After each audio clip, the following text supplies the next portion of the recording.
Good morning, class 2. Now open your panorama book, page number 14. बेटा ये जो story है ना पेज नंबर 14 पे, द डिसऑनेस्ट डॉक्टर यानी बेईमान डॉक्टर, बहुत अच्छी स्टोरी है, बहुत ही अच्छी।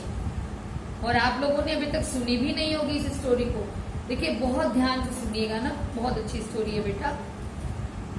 ये स्टोरी है एक रिच ओल्ड लेडी की, अमीर बूढ़ी महिला। तो एक बार की बात है कि ये हुआ ऐसा इसके साथ। देखो फोटो देख रहे हो ना, यही है रिच ओल्ड लेडी। इसके साथ बेटा एक दुर्घटना घट गई। दुर्घटना क्या घटी? इसकी आंखों की रोशनी चली गई, अंधी हो गई है, दिखाई पड़ना इसको बंद हो गया। ठीक है, कहने का मतलब कि कोई काम अपने से अब नहीं कर पा रही। कैसे कर पाएगी? एक बात और है बेटा, बाई बर्थ यानी जन्म से तो अंधी थी नहीं है, किसको आदत पड़ गई हो सब कुछ करने की। ये तो आंख वाली थी और बाद में अंधी हो गई। अब ये कोई भी काम ही ना कर पाए अपने से। अब ये घबराने लगी कि मेरा जीवन कैसे कटेगा, कैसे बीतेगा, घर में इसकी कोई और है नहीं। ठीक है, ये भी प्रॉब्लम है। तो उसने एक डॉक्टर को बुलाया और कहा कि देखिए आप मेरा इलाज करिए और जब मैं ठीक हो जाऊंगी तो मैं आपको ढेर सारा पैसा दूंगी, लेकिन यदि आप मुझे ठीक नहीं कर पाए तो मैं आपको एक भी पैसा नहीं दूंगी। डॉक्टर एग्री हो गया, मान गया इसकी बात। कहा कि ठीक है, मैं आपका इलाज करूंगा। तो डेली वो आता था इनके घर, भाई इलाज तो करना ही था।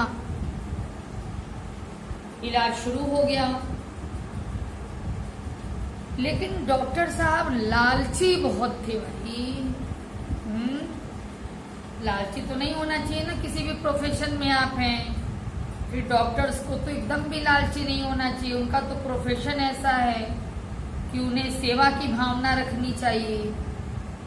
लेकिन ऐसा इन जनरल बेटा आज के जमाने में होता नहीं। ये भी डॉक्टर साहब बहुत लालची थे। रोज आते थे तो क्या करते थे कि इलाज के लिए आते थे, ठीक है, घर का छोटा मोटा सामान जो अच्छा लगता था उन्हें वो उठा ले जाते थे, क्योंकि उस लेडी को तो दिखाई पड़ता नहीं है कि वो जानेगी कि क्या लेके जा रहे हैं। अब जब उस लेडी को कुछ पता ही नहीं चलता था, एक एक सामान उठा के ये ले जा रहे हैं, इनको और अधिक लालच आता गया और अब ये बड़े सामानों को भी चुराने लगे। घर में जो फर्नीचर थे या और भी जो भी कीमती सामान था, इस सब धीरे धीरे धीरे धीरे करके ले जा रहे हैं अपने घर। और जानबूझकर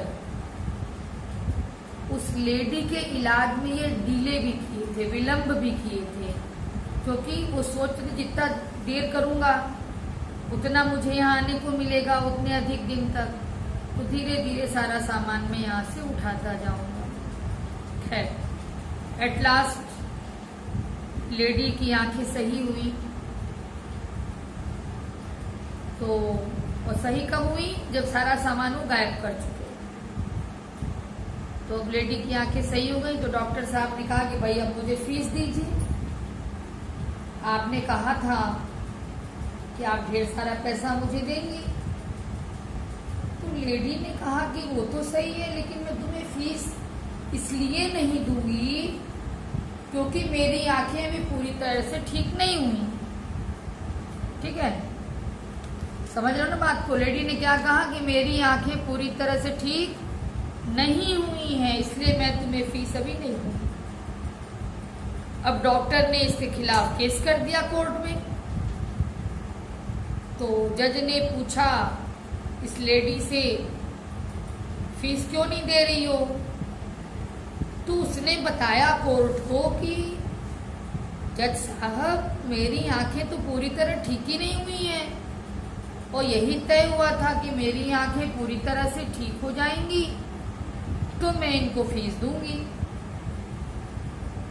डॉक्टर नाराज हो गए, बोल रहे हैं कि मैंने तुम्हारा कंप्लीट ट्रीटमेंट किया है, पूरा इलाज किया है और तुम्हारी आंखों की रोशनी भी बिल्कुल सही है।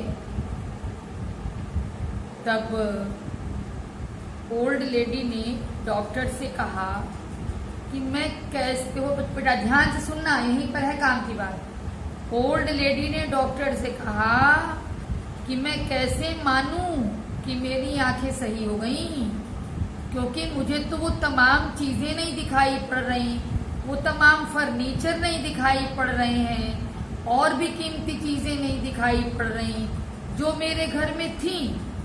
यदि मेरी आंखें सही हो गई हैं तो हमें सारी चीजें दिखाई पड़नी चाहिए। अब तो जज को सारी बात समझ में आ गई, क्योंकि जज बहुत चालाक था। भाई जो चालाक रहेगा, जो बुद्धिमान रहेगा, वही न बेटा जज की चेयर पे जाएगा। तो जज तो था होशियार, सारी बातों को समझ गया और अब डॉक्टर से जज ने अपने ढंग से सब पूछा। डॉक्टर कोई संतोषजनक जवाब ही नहीं दे पा रहे हैं, झूठ सच बोल रहे हैं। जज को सारा मामला समझ में आ गया और जब जज को सारा मामला समझ में आ गया तो जज ने उनको पनिशमेंट दिया डॉक्टर को। डॉक्टर ने सारी चीजों को लौटाया और डॉक्टर को एक पैसा फीस भी नहीं मिली। तो बेईमानी का क्या नतीजा निकला, डिसऑनेस्टी का क्या नतीजा निकला? इनको पैसे भी नहीं मिले, सामान भी लौटाना पड़ा, अपमान भी हुआ। ठीक है ना बेटा, इसलिए कभी भी बेईमानी नहीं करनी चाहिए, ईमानदारी के रास्ते पर चलिए। कहा गया है honesty is the best policy, ईमानदारी सबसे अच्छी नीति है। ओके बेटा, थैंक यू।